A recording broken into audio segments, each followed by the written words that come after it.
When you start in the garage, that's the time that you could offshore quickly because you just have systems and processes and now AI to help you scale. So the honest answer is I'm trying to protect onshore, okay? Because in a company like yours, I could say that offshore and AI could likely do the whole thing, but I just don't think it's the right heartbeat for most companies. Can I ask one more? Yeah, of course. Yeah. So got a little panicky at one of your slides. Towards the end when you showed like the new structure. Yeah.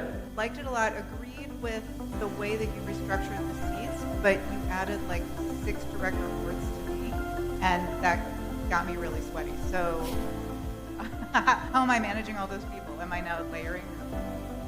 They're all going to be in their strength and passion zones, and they're all going to GWC it. So it's going to be a lot easier because they're doing aligned work. And of course, look, every company is going to be different as well. So there are going to be roles that you decide to move on.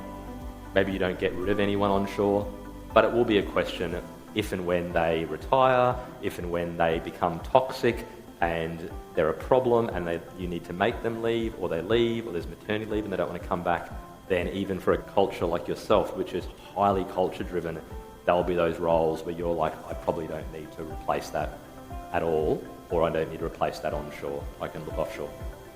As I said before, millions and millions and millions of profit, hundreds and hundreds of jobs we've helped keep through people being happy with their new roles.